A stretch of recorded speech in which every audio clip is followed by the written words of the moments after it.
What if you discovered that the person you've been judging for 12 hours is actually more valuable than you? This is what happened to Marcus Sterling, and it changed his life forever. Before we start the story, don't forget to comment below and let us know which city you're watching from. And at the end, enjoy the story. Marcus Sterling was having the worst day of his life, and that was saying something for a man who controlled $1 billion empire. At 35, he was the CEO of Sterling Corporation, one of New York's most ruthless business leaders. His steel-gray eyes had seen countless deals, crushed numerous competitors, and built an empire that most people could only dream of. That Tuesday morning started like any other. Marcus woke up at 5 a.m. in his penthouse overlooking Central Park, worked out in his private gym, and by 7 a.m. he was already reviewing quarterly reports over his $200 breakfast. His driver was waiting downstairs with the Bentley, and Marcus expected to be at his office by 8 a.m. sharp, just like every other day for the past 10 years. But fate had other plans. "Sir," his assistant Jennifer called him at 7:45 a.m. "There's been an accident on the FDR Drive. Traffic is completely backed up. Even with the alternate routes, you're looking at least 2 hours to get to the office." Marcus checked his Rolex, a $50,000 Patek Philippe his father had left him. He had the biggest merger meeting of the year in exactly 1 hour. The Hartwell Industries deal was worth $800 million, and the executives were flying in from Tokyo specifically for this meeting. "This is unacceptable," Marcus said, his voice cold as ice. "Get me the helicopter." "Sir, the helicopter is being serviced today, remember? You approved the maintenance schedule last week." Marcus clenched his jaw. He prided himself on being a man who controlled every variable, every detail. Traffic jams were for ordinary people, not for Marcus Sterling. "Fine, I'll take the subway." Jennifer nearly dropped her phone. In 10 years of working for Marcus, she had never heard those words come out of his mouth. "Sir? The subway." "You heard me. I'll take the 6 train from 77th Street. It's the fastest way to get downtown right now." 20 minutes later, Marcus found himself doing something he hadn't done since college, walking down into a New York subway station. He was impeccably dressed in a $3,000 Tom Ford suit, Italian leather shoes, and carrying a briefcase that cost more than most people's monthly rent. Every step he took felt foreign, uncomfortable.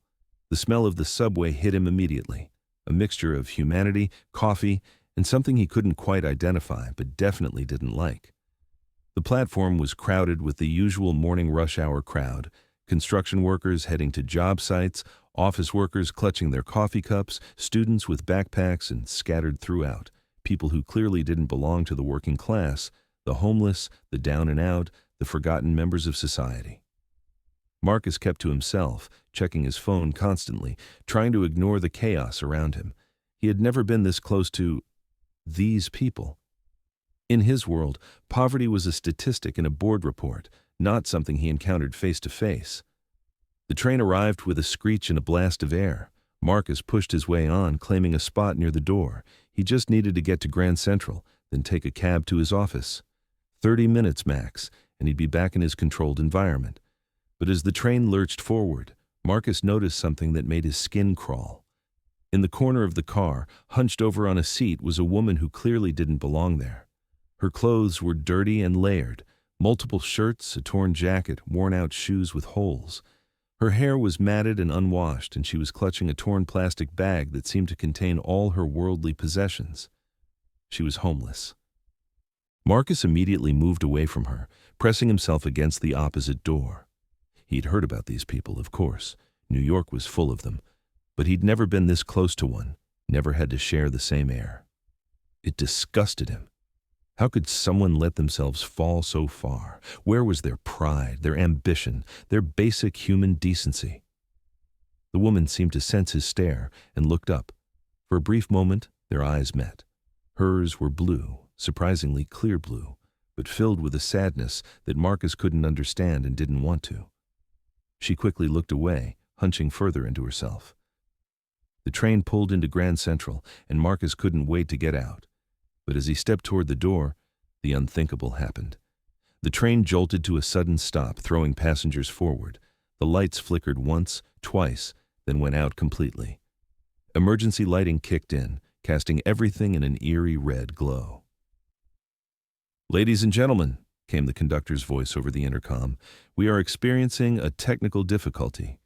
Please remain calm while we address the situation." Marcus checked his phone. No signal. They were stuck in the tunnel between Grand Central and 42nd Street, in the dead zone where cell towers couldn't reach. This couldn't be happening. Not today. Not to him. "How long until this is fixed?" Marcus called out to no one in particular. An older man in a construction vest shrugged. "Could be minutes, could be hours. Last time I was stuck like this, it was 6 hours. 6 hours. Marcus felt panic rising in his chest. The Hartwell meeting. The $800 million deal. His reputation. Everything was falling apart. He pushed toward the door between train cars, thinking maybe he could walk through the tunnel, but the door was locked. Emergency protocols. They were trapped. That's when he realized he wasn't alone in his misery. The homeless woman was still there, sitting in the same corner, but now she was watching the other passengers with what looked like concern. How could someone in her position be concerned about anyone else? An hour passed, then 2. The emergency lighting created an otherworldly atmosphere in the subway car. Some passengers were sleeping, others were talking quietly, and a few were openly panicking. Marcus was pacing the length of the car like a caged animal. He tried his phone again. Nothing. No signal, no way to contact his office, no way to control the situation. For a man who controlled everything in his life, this was torture. "You're going to wear a hole in the floor if you keep doing that," a voice said behind him. Marcus turned around. It was her, the homeless woman. She was looking at him with those clear blue eyes, and for the first time, he noticed that beneath the dirt and the layers of clothes, she might have been attractive once, but that thought disgusted him even more. How could someone with potential end up like this? "Excuse me?" Marcus said, his voice dripping with contempt. "The pacing," she said calmly. "It's not going to make the train move any faster, and you're making the other passengers nervous." Marcus stared at her, incredulous. "Are you seriously giving me advice right now?" The woman shrugged. "Just an observation." "Listen, lady," Marcus said, not bothering to hide his disgust. "I don't know what your situation is, but I have a very important meeting that I'm missing right now. I have responsibilities, people depending on me. So forgive me if I'm not handling this with the same relaxed attitude as someone who clearly has nowhere to be." The words hung in the air like poison. Several other passengers turned to look at them, and Marcus could see disapproval in their faces. But he didn't care. He was stating facts. The woman looked at him for a long moment, then nodded slowly. "You're right," she said quietly. "I don't have anywhere to be." Something in her tone made Marcus pause. There was no anger, no defensiveness, just acceptance. It was somehow worse than if she had yelled at him. She turned away and went back to her corner, hunching over her plastic bag again. Marcus felt a strange mix of satisfaction and something else he couldn't identify. Guilt? No, that was ridiculous. He was just stating the truth. Another hour passed. Marcus had stopped pacing and was now sitting as far away from the homeless woman as possible, trying to mentally rehearse damage control for his missed meeting. The other passengers had settled into a kind of resigned calm, sharing snacks and water bottles, making small talk. That's when the medical emergency happened.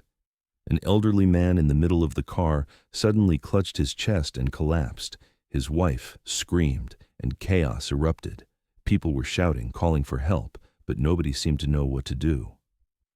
"Is anyone here a doctor?" someone yelled. Marcus looked around helplessly. In his world, when someone had a medical emergency, you called 911 and the best doctors money could buy showed up within minutes. Here, trapped underground with no cell service, they were on their own. "Move aside," a calm voice said. To Marcus's shock, it was the homeless woman. She was pushing through the crowd, moving with sudden purpose and confidence that seemed to come from nowhere. "I said move aside," she repeated more firmly this time. The crowd parted and she knelt down next to the elderly man. Marcus watched in amazement as she checked his pulse, lifted his eyelids, and began performing what looked like a professional medical examination. "He's having a heart attack," she announced. "I need someone to help me get him lying flat. You," she pointed to a young man in scrubs, "you look like medical staff, are you?" "I'm a nurse," the young man said. "Good. Help me position him. We need to get his feet elevated and keep his airway clear." Marcus stared as the homeless woman, this person he had dismissed as worthless just hours earlier, took complete control of a life-or-death situation. Her hands were steady, her voice was calm and authoritative, and she clearly knew exactly what she was doing. "What's his medical history?" she asked the man's wife. "He has a pacemaker, and he takes medication for his blood pressure," the wife sobbed. The homeless woman nodded. "The pacemaker is good. It should help regulate his heart rhythm, but we need to keep him calm and still until help arrives." For the next 20 minutes, she monitored the man's vital signs, kept him comfortable, and managed to stabilize his condition. When he finally regained consciousness, the entire subway car erupted in relieved applause. Thank you," the elderly man whispered to her. "Thank you so much." She smiled, the first genuine smile Marcus had seen from her. "You're going to be okay. When we get out of here, you need to get to a hospital and have your medication adjusted." This was a warning. As the excitement died down and the man's condition stabilized, Marcus found himself staring at the homeless woman with completely new eyes. The confidence, the medical knowledge, the way she had taken charge. This was not some random street person. This was someone with training, with education, with skills that had just saved a man's life. Who was she? As the third hour of their confinement began, Marcus found himself unable to stop thinking about what he had just witnessed. The homeless woman had returned to her corner, but she was no longer hunched over. She sat straight, alert, occasionally checking on the elderly man who was now resting comfortably against his wife. The other passengers were treating her differently now, too. People were nodding to her respectfully, offering to share their water and snacks. She had gone from being invisible to being the hero of the car. Marcus struggled with his own feelings. Everything he thought he knew about her had been wrong. But how could someone with obvious medical training end up living on the streets? It didn't make sense. Finally, his curiosity got the better of him. "That was impressive," he said, approaching her corner. She looked up at him, those clear blue eyes studying his face. "Are you surprised that a homeless person knows how to help someone?" "Honestly?" "Yes." She nodded as if she had expected that answer. "Most people are." "You're not just homeless, are you?" Marcus asked. "You clearly have medical training." For a moment he thought she wasn't going to answer. Then she sighed. "I'm a doctor," she said quietly. "Or I was." "Dr. Sarah Mitchell, internal medicine, graduated from Johns Hopkins, did my residency at Mount Sinai." Marcus felt like the floor had dropped out from under him. "What?" "You heard me." But how? Why are you—" He gestured at her appearance, her situation. Sarah gave him a look that was half sad, half amused. "How does a doctor end up homeless? Is that what you're trying to ask?" "Yes. I mean, doctors make good money. They have stable careers. How do you go from Johns Hopkins to this?" Sarah was quiet for a long moment, staring at her hands. Marcus could see that whatever story she was about to tell, it was painful. "Life," she said finally. "Life happened." She looked up at him, and Marcus could see a whole world of pain in her eyes. "You want to know the story? The real story?" Marcus nodded, even though part of him wasn't sure he wanted to hear it.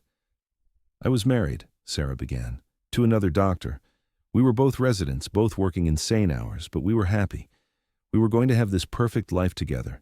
Big house in Westchester, kids, 2 successful careers." Her voice got quieter. "Then I got pregnant. We were so excited. Our first child. We picked out names, bought furniture, planned everything perfectly." Marcus felt a cold dread building in his stomach. "I was 7 months pregnant when I was working a double shift in the ER. There was a gang shooting, multiple casualties coming in. I was running between trauma rooms when a man, high on something, completely out of his mind, grabbed a scalpel from one of the surgical trays." Sarah's hands were shaking now. Marcus wanted to tell her to stop, that she didn't need to continue, but he found himself frozen. He was aiming for one of the nurses, but I got in the way. The scalpel went into my abdomen. They rushed me into emergency surgery, but she took a shaky breath. I lost the baby, a little girl. We were going to name her Emma. Marcus felt sick. I'm sorry, I'm so sorry. The physical injuries healed mostly, but the emotional damage, my husband couldn't handle it. He blamed me for being at work, for putting myself in danger. He said if I'd been more careful, more aware, our daughter would still be alive. That's not true, Marcus said, and he was surprised by the anger in his own voice. That wasn't your fault. Sarah looked at him with surprise. Thank you for saying that, but my husband didn't see it that way. He left me 6 months later. Divorce papers, custody battle over assets, the whole thing. And in my grief, I made some very bad decisions. What kind of decisions? Prescription drugs.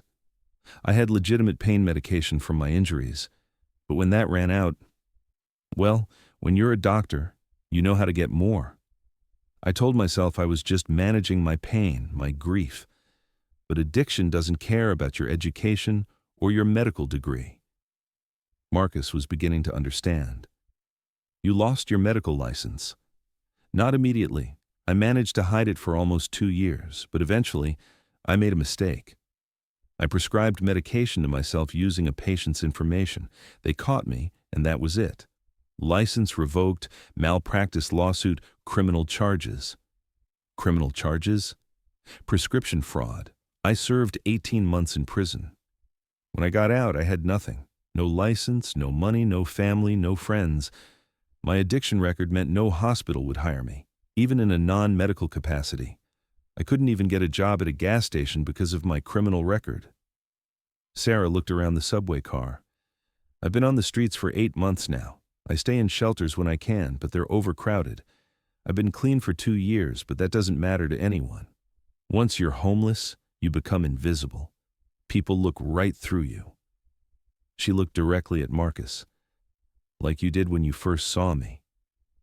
Marcus felt a crushing weight of shame. Everything he had assumed about her had been wrong. She wasn't lazy or stupid or lacking in ambition. She was a victim of circumstances, of grief, of a society that didn't offer second chances. I don't know what to say, he admitted. You don't have to say anything. Most people don't want to hear the truth anyway. It's easier to believe that homeless people are just lazy or drug addicts who chose their situation. It's more comfortable than acknowledging that any of us could end up here with the wrong series of events. Marcus sat down across from her, no longer caring about his expensive suit or maintaining his distance. You saved that man's life today. I did what anyone with medical training would do. No, Marcus said firmly. You did what someone with compassion and courage would do. Your medical training gave you the knowledge, but your character gave you the will to act. Sarah looked at him with surprise. That's not what I expected you to say. What did you expect? I expected you to find some way to blame me for my situation. Rich people usually do. Marcus flinched. Is it that obvious that I'm rich? Sarah almost smiled. The $3,000 suit was a hint. Also the way you reacted when you first saw me, like I was something dirty that might contaminate you. I'm ashamed of that, Marcus said, and he meant it. I judged you without knowing anything about you. Most people do. It's human nature. That doesn't make it right. They sat in silence for a while, listening to the quiet conversations of the other passengers. The elderly man was sleeping peacefully, his wife holding his hand. The crisis had brought everyone together in a way that Marcus had never experienced before. Can I ask you something? Marcus said. What? Do you regret becoming a doctor? Sarah thought about it. Never. Even with everything that happened, even ending up here, being a doctor taught me to see people's pain, to want to heal it. That's something I'll never regret. Even though it led to your addiction. The addiction was my choice, Sarah said firmly. A bad choice, made from grief and pain, but still my choice. Being a doctor didn't make me an addict. Losing my daughter and not dealing with the grief properly did. Marcus admired her honesty, her refusal to blame others for her mistakes. In his business world, everyone was always looking for someone else to blame when things went wrong. "What about you?" Sarah asked. "Do you regret becoming whatever it is you do? You mentioned responsibilities, people depending on you." "I'm a CEO," Marcus said. "Sterling Corporation." Sarah's eyebrows rose. "I know that company. You guys were in the news recently for some big merger. The Hartwell deal, which I'm currently missing while we sit here." "Is it important?" Marcus almost laughed. "It's $800 million. Of course it's important. I meant important to you personally, not just financially." The question caught Marcus off guard. No one had ever asked him that before. In his world, financial importance was the only importance that mattered. I don't know," he admitted. "I've never thought about it that way." "Maybe you should."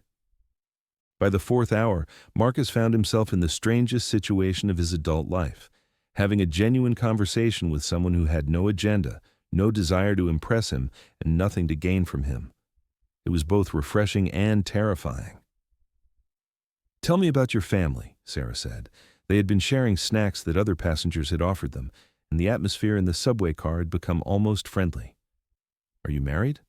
Kids?" "Divorced," Marcus said. "No kids.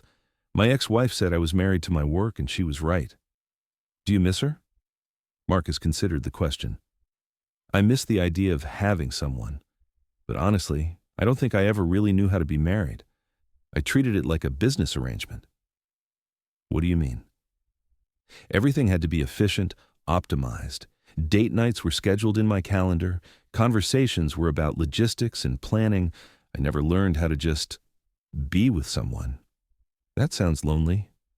"It was. It is." Marcus was surprised by his own honesty. He had never admitted that to anyone, not even himself. "What about your parents?" Marcus's face darkened.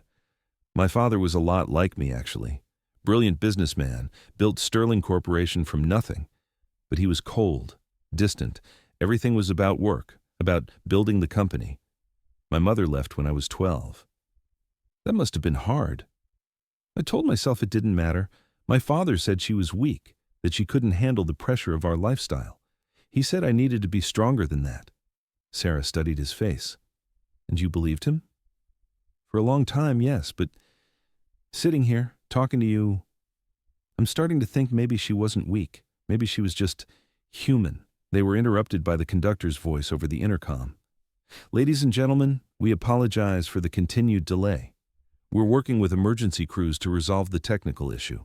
We expect to have the train moving within the next few hours." A few hours. Marcus checked his watch. It was already 2 p.m. The Hartwell meeting was definitely over by now. Months of preparation down the drain. "You're thinking about your meeting again," Sarah observed. "How can you tell?" "The way your jaw tightens when you check your watch, the way your breathing changes." Marcus shook his head. "I don't understand how you ended up on the streets. You're incredibly perceptive, intelligent, skilled. There has to be something else you could do." Sarah's expression became guarded again. "Like what?" "I don't know. Consulting, teaching, something that uses your medical knowledge without requiring a license." "You think I haven't tried?" There was an edge to her voice now.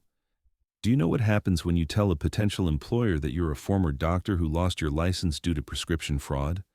They don't see someone with valuable knowledge and experience. They see a liability, an addict, someone they can't trust." "But you've been clean for 2 years." "That doesn't matter. The stigma follows you everywhere. And when you don't have an address, when you don't have money for nice clothes or a way to shower regularly, when your phone gets stolen because you're sleeping on the street, it becomes impossible to even get to interviews, let alone perform well in them." Marcus was beginning to understand the catch-22 of homelessness.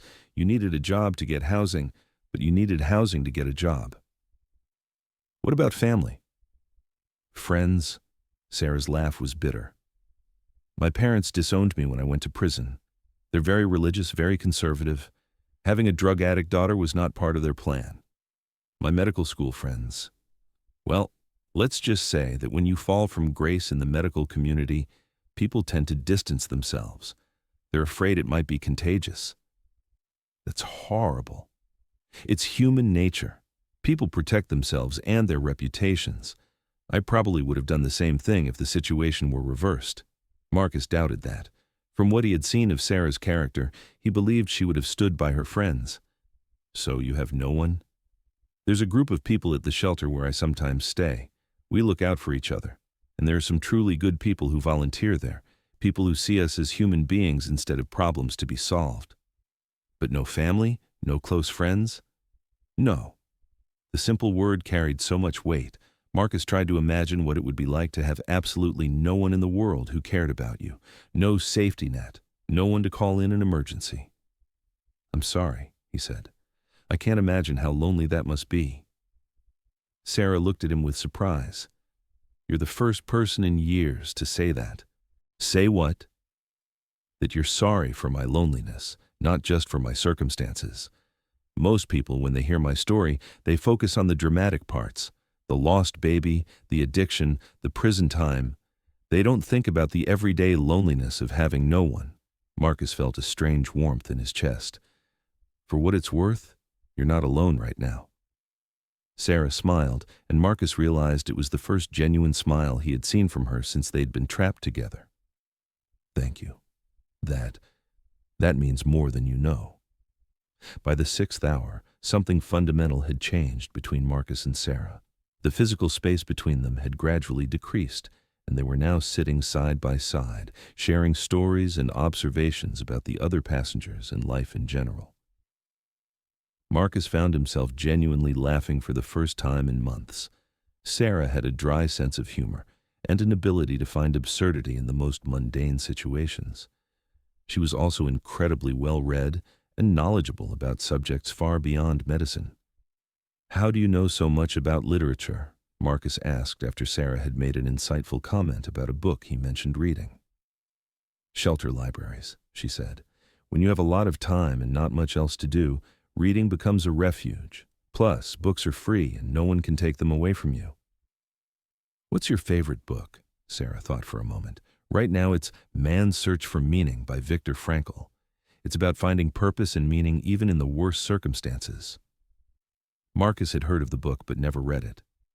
What's the main message?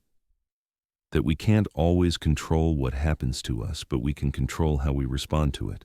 That even in the darkest situations, we can choose to find meaning and maintain our dignity. Is that how you've survived this? I try. Some days are harder than others. Some days I feel sorry for myself and wonder what the point is. But then something happens, like today, when I was able to help that man, and I remember that I still have value, still have something to offer. Marcus was struck by her resilience. I don't think I could be that strong. You'd be surprised what you can survive when you have to. As the hours continued to pass, Marcus found himself sharing things he had never told anyone. His fears about living up to his father's legacy, his loneliness, despite being surrounded by people, his growing sense that his life lacked real purpose beyond making money. Do you ever feel like you're living someone else's life? He asked. How do you mean? Like you're playing a role that was written for you, but it's not really who you are inside? Sarah nodded thoughtfully. Before everything fell apart, yes, I was doctor. Sarah Mitchell, the successful physician, the perfect wife, the woman who had it all together. But I never felt like that was really me. It was just who I thought I was supposed to be. And now? Now I don't have any roles to play. I'm just me. It's terrifying and liberating at the same time. Marcus envied that freedom, even though he recognized the terrible price Sarah had paid for it. I don't think I know who I am without my role as CEO, he admitted. Maybe that's something worth exploring. How do you explore that when your entire life is built around being successful? Start small. Ask yourself what you enjoy, not what you're good at or what makes money. What makes you feel alive? Marcus thought about it. I don't know. I can't remember the last time I did something just because I enjoyed it. That's sad, Marcus. The way she said his name sent a strange shiver through him. They had been talking for hours, but she had mostly avoided using his name. Hearing it from her lips felt intimate somehow. Can I ask you something personal? Marcus said. Haven't we been doing that for the past few hours? This is different. When you were married, when you had your life together, were you happy? Sarah was quiet for a long time.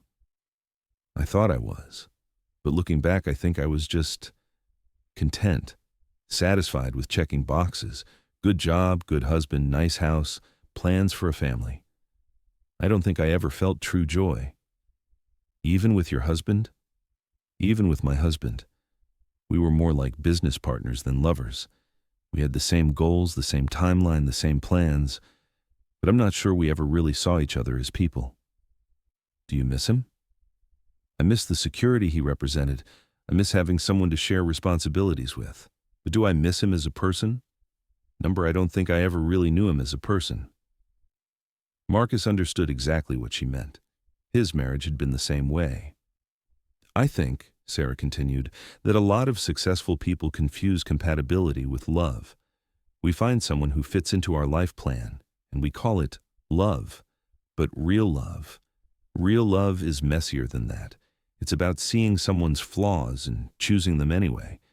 It's about being vulnerable and authentic, not just compatible. Have you ever felt that kind of love?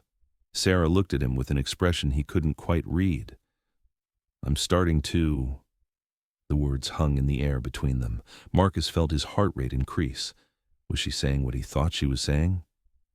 Sarah, I know it's crazy, she said quickly. I know this is probably just Stockholm Syndrome or something.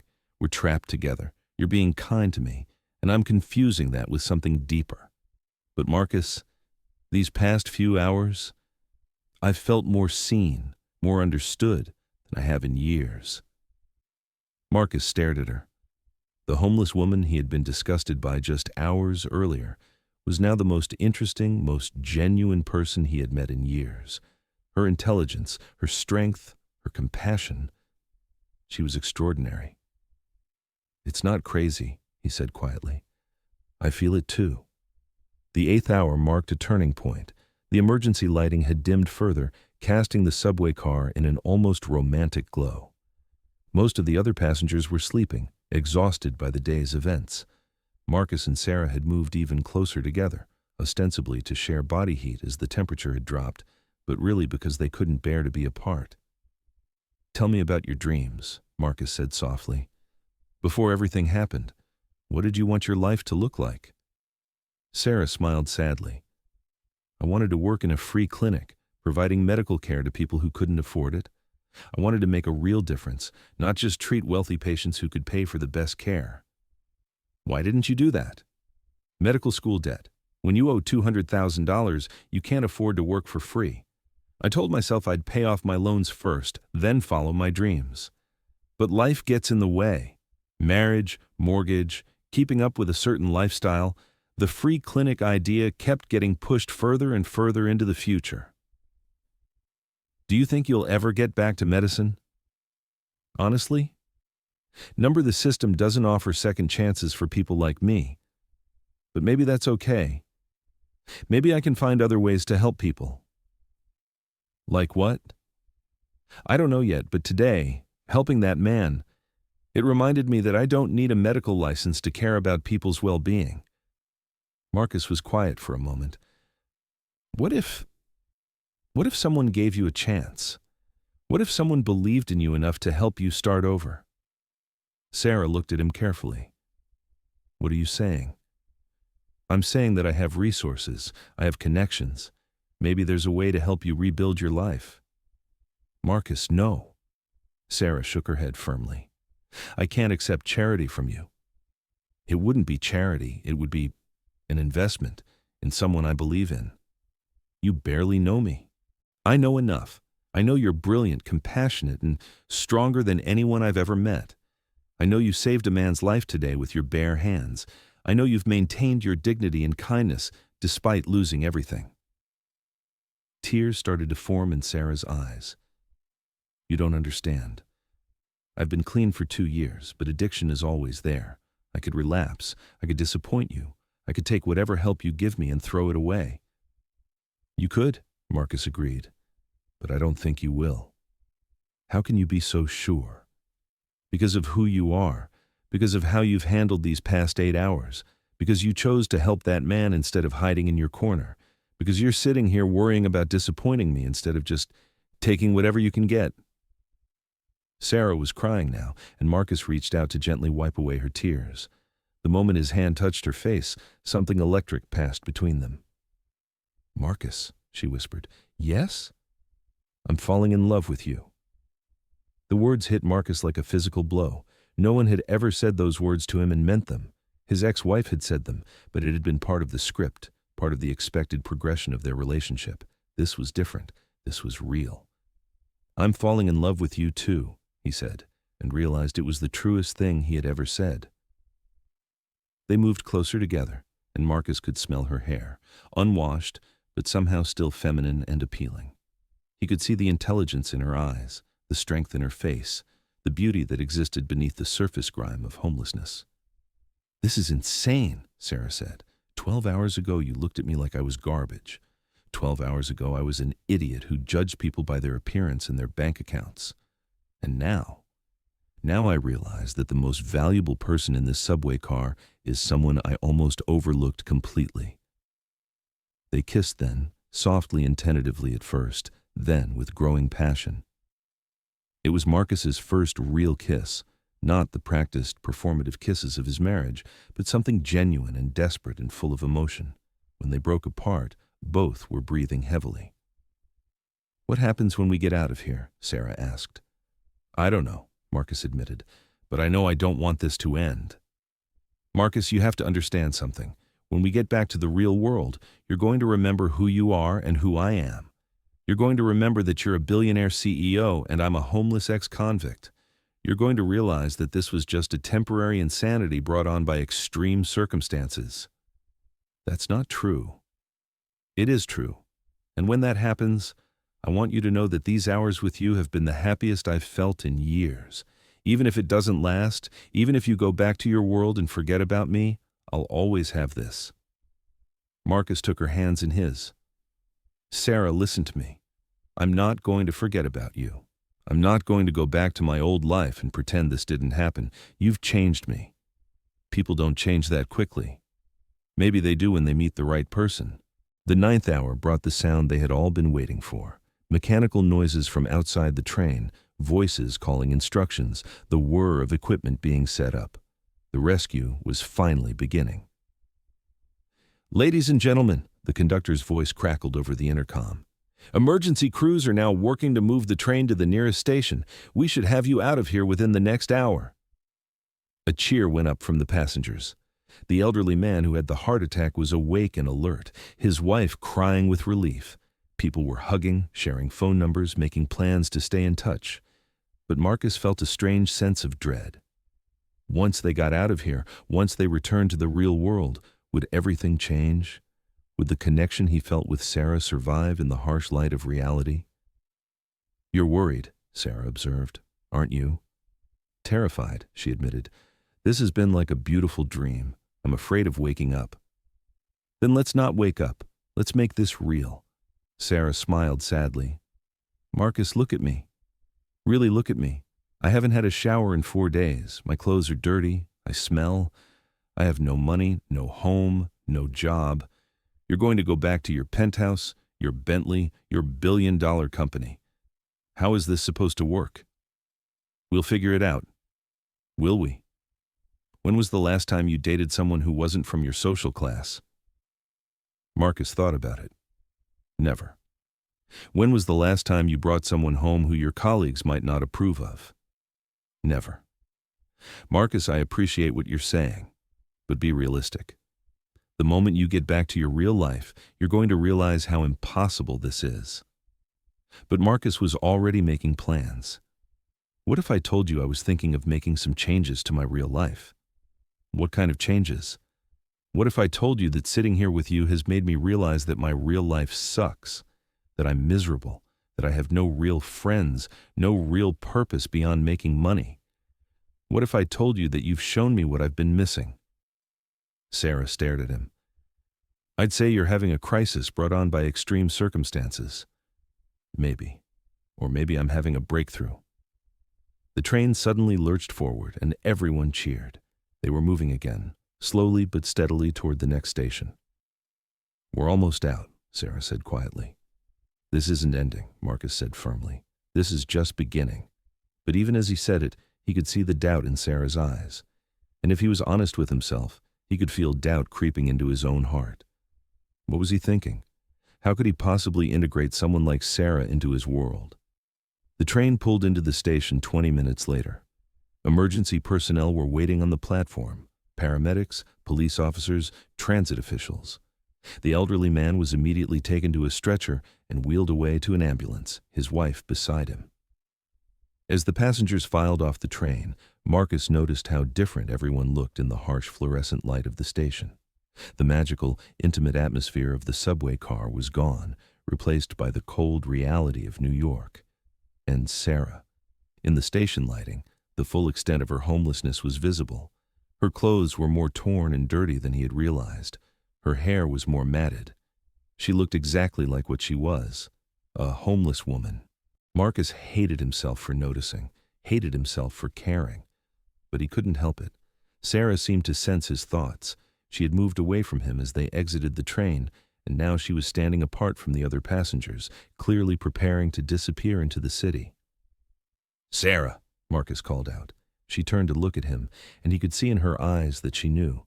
She could see the doubt in his face, the way he was seeing her differently now that they were back in the real world. "It's okay, Marcus," she said quietly. "Thank you for a beautiful 12 hours. "Wait, no, that's not—" But she was already walking away, melting into the crowd of commuters and emergency personnel. Marcus started to follow her, but a police officer stopped him. "Sir, are you injured? Do you need medical attention?" "No, I'm fine. We need to get a statement from you about what happened on the train."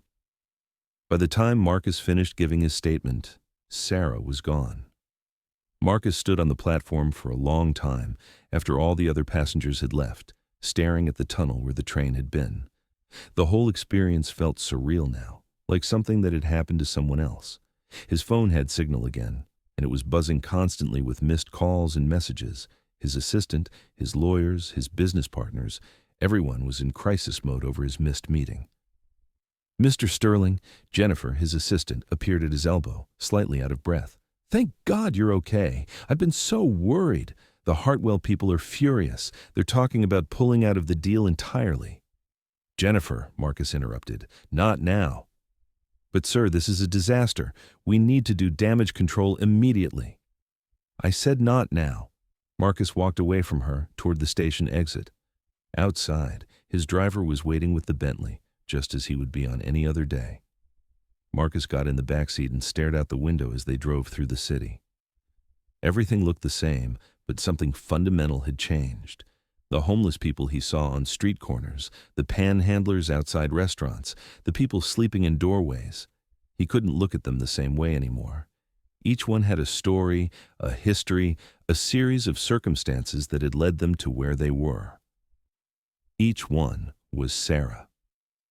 That night, Marcus sat in his penthouse surrounded by luxury that suddenly felt hollow and meaningless. He had called off all his meetings for the day, claiming he needed to recover from his ordeal. But the truth was, he couldn't focus on business. All he could think about was Sarah. He tried to convince himself that what he had felt on the train wasn't real, that it was just a stress response to an unusual situation. But every time he closed his eyes, he could see her face, hear her voice, feel the warmth of her hand in his. She was right, though. How could this possibly work? He was Marcus Sterling, CEO of Sterling Corporation. She was a homeless ex-convict with a drug history. They lived in completely different worlds. But then he remembered the way she had taken charge during the medical emergency, the intelligence in her conversations, the strength she had shown in the face of unimaginable hardship. The Sarah he had fallen in love with wasn't just a homeless woman. She was an extraordinary human being who happened to be homeless. Marcus spent the next 3 days trying to get back to his normal routine. But everything felt wrong. Business meetings that had once excited him now seemed pointless. Deals that had once thrilled him now felt empty. On Thursday morning, Jennifer came into his office with the final paperwork for the Hartwell deal. They've agreed to postpone the merger, she said, but they want a significant reduction in the offering price as compensation for the delay. Marcus looked at the numbers. The deal was still worth $600 million instead of $800 million, but it was still a massive win for Sterling Corporation. Sir, Jennifer prompted, should I prepare the signing documents? Marcus stared at the paperwork. 3 weeks ago, this would have been the most important thing in his world. Now, it felt like meaningless numbers on a page. Sir? I need to think about it, Marcus said. Jennifer looked at him like he had lost his mind. Think about it. Sir, this is $600 million we're talking about. I said I need to think about it. That night, Marcus did something he hadn't done in years. He took a walk. Not to the gym in his building, not to a business dinner, but just a walk through the city with no destination in mind. He found himself in the neighborhood where Sarah's shelter was located. He didn't know which building it was, but he hoped he might see her on the street. He didn't find Sarah, but he did find something else.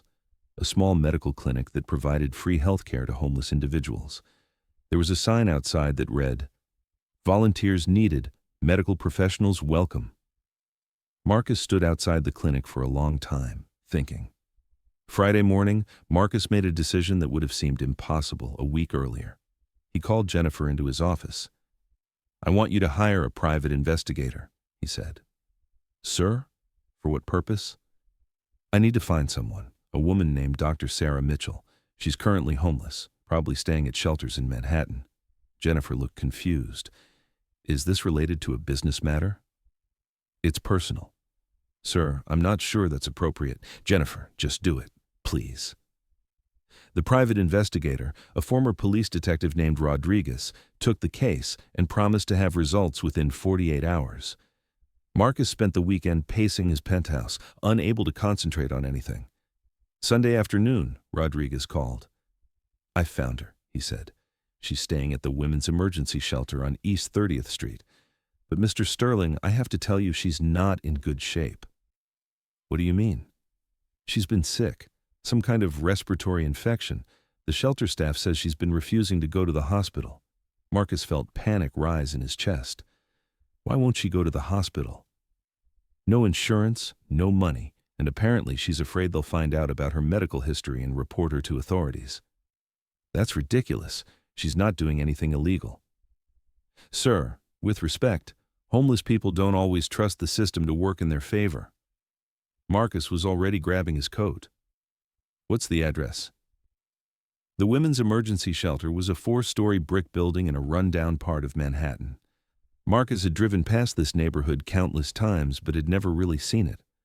Now, walking up to the shelter entrance, he saw the reality of urban poverty up close. People sleeping in doorways, addicts wandering the streets, the smell of garbage and desperation. The woman at the front desk looked at him suspiciously.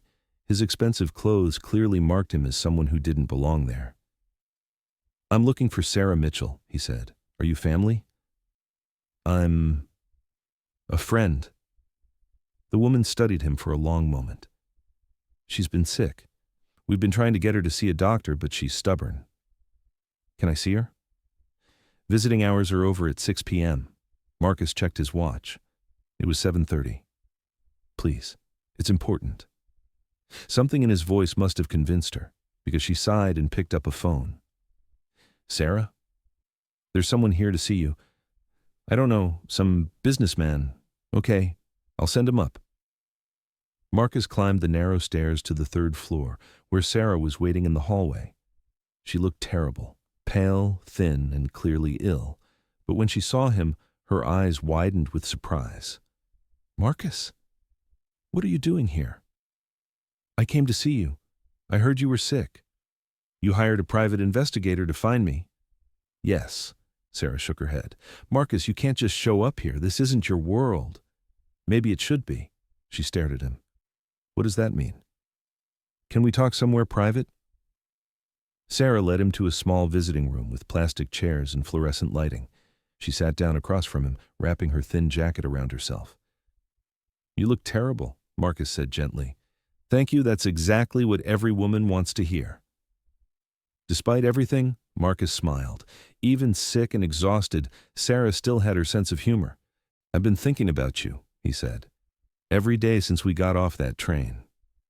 "Marcus, let me finish. You were right about what you said. When we got back to the real world, I did start to doubt.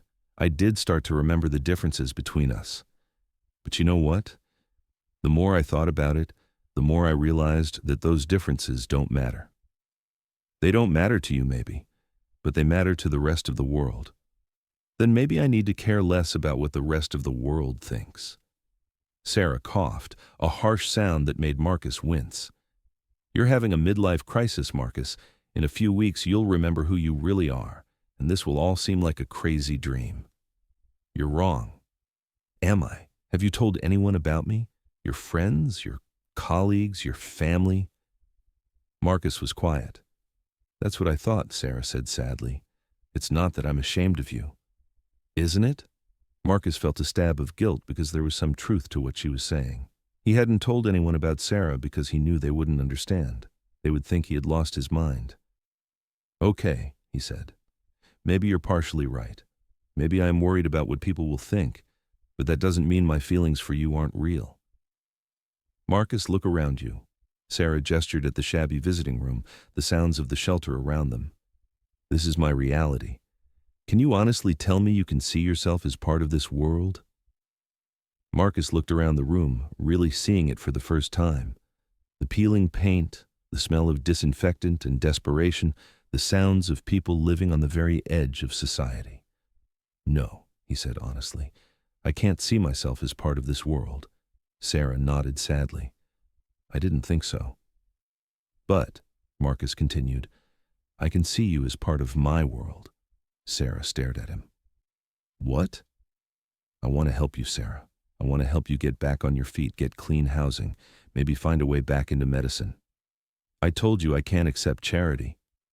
"It's not charity. It's love." The word hung in the air between them. Sarah's eyes filled with tears. "You don't know what you're saying," she whispered. "I know exactly what I'm saying. I love you, Sarah. I fell in love with you in that subway car, and I haven't been able to stop thinking about you since. Marcus, marry me." The words came out before Marcus had even consciously decided to say them, but the moment they left his mouth, he knew they were right. Sarah stared at him in shock. "What did you just say?" "I said marry me." "Marcus, you're insane. We've known each other for 12 hours. 12 hours that changed my entire life. You can't be serious." Marcus got down on one knee in the shabby visiting room of the women's shelter. "I've never been more serious about anything in my life. Get up, you're embarrassing yourself." "Sarah, I know this is crazy. I know we barely know each other. I know we come from different worlds. I know there are a million reasons why this shouldn't work. But I also know that you're the most extraordinary person I've ever met, and I can't imagine my life without you." Tears were streaming down Sarah's face now. "Marcus, stop, please. I love your intelligence, your strength, your compassion. I love the way you see the world, the way you care about people, the way you've survived things that would have destroyed most people. I love that you're not impressed by my money or my status. I love that you see me as a person, not as a bank account. You don't understand what you're asking. I understand perfectly. I'm asking you to take a chance on us. I'm asking you to let me prove that love is more important than social status or bank accounts or what other people think." Sarah wiped her eyes. "And if I say yes? What then? You'll install me in some nice apartment and visit me when it's convenient? You'll keep me as your secret girlfriend while you maintain your real life. If you say yes, then you become my real life.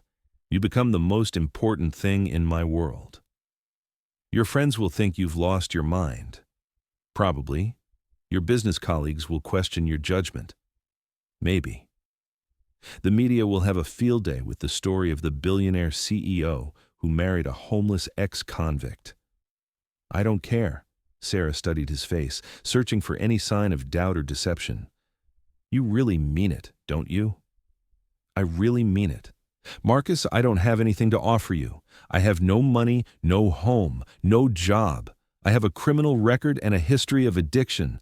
I come with more baggage than anyone should have to deal with. You have everything to offer me. You have yourself, and that's all I want." Sarah was quiet for a long time, just looking at him. Finally she spoke. "If I say yes, and I'm not saying I am, but if I say yes, I need you to understand something. I won't be your project. I won't be the homeless woman you rescued to make yourself feel good. If we do this, we do it as equals. Of course. And I won't change who I am to fit into your world. I'll never be the kind of woman who lunches with other billionaire wives and talks about charity galas. I want to do real work, work that matters. I wouldn't want you to change. And if I relapse, if my addiction comes back, if I disappoint you or embarrass you or prove that all your friends were right to think you're crazy." Marcus looked into her eyes. "Then we'll deal with it together." Sarah took a shaky breath. "This is the most insane thing anyone has ever asked me to do." "Is that a yes?" "That's a maybe. I need time to think about it." "How much time?" "I don't know. A few days, a week. This is a big decision, Marcus." Marcus stood up and took her hands. "Take all the time you need." "But Sarah." "Yeah?" "Don't let fear make this decision for you. Don't say no because you're afraid of what might happen. Say no only if you don't feel what I feel." Sarah looked at him for a long moment. "What if I do feel it? What if I'm falling in love with you too, and that's what scares me the most?" "Then maybe being scared together is better than being safe apart." The wedding was small and unconventional, held at the medical clinic where Sarah now worked as a volunteer coordinator. She had been clean for 2.5 years, had a small apartment, paid for with her own salary, and was working toward getting her medical license reinstated through a rehabilitation program for healthcare professionals. Marcus had made changes too. He was still CEO of Sterling Corporation, but he had restructured the company to focus more on ethical business practices and community involvement. He had also established a foundation to provide medical care and job training for homeless individuals. Their first year of marriage wasn't easy. There were adjustment periods, moments of doubt, and challenges that neither of them had anticipated. Sarah struggled with feeling like she didn't belong in Marcus's world, and Marcus struggled with learning to see beyond his own privilege. But they worked through it together, with patience and love and a commitment to understanding each other's perspectives. "Do you ever regret it?" Sarah asked one evening as they sat together in their apartment reading. "Regret what?" "Marrying someone so complicated, someone with so much baggage." Marcus set down his book and looked at her. She was wearing scrubs from her volunteer work at the clinic, her hair pulled back in a simple ponytail. She'd gained some weight since they'd been together, and she looked healthy and vibrant. "Do you know what I regret?" he said. "What?" "I regret that it took getting trapped in a subway car for me to realize what really matters in life." Sarah smiled. "That's not an answer to my question." "Yes, it is." "Sarah, you didn't complicate my life. You saved it. Before I met you, I was just going through the motions, making money and accumulating things, but never really living. You taught me what it means to be human. Even with all the problems I've brought into your life, especially because of them, your problems made you who you are, compassionate, strong, resilient. The woman I fell in love with in that subway car could only exist because she had been through what you've been through." Sarah cuddled closer to him on the couch. "I love you, Marcus Sterling." "I love you too, Doctor." Sarah Sterling. And as they sat together in their modest apartment, surrounded by books and medical journals instead of luxury and status symbols, Marcus realized that he had finally found what he had been searching for his entire life: a real connection with another human being, a purpose beyond making money, and a love that was deeper than anything he had ever imagined possible. Sometimes the most valuable things in life come from the most unexpected places, and sometimes all it takes is 12 hours trapped in an elevator to change everything. What do you think? Did Marcus make the right choice? Would you have been brave enough to take such a risk for love? Share your thoughts in the comments. If this story touched your heart, don't forget to subscribe to our channel and turn on notifications. Don't forget to click on the videos at the end of the screen for more touching stories.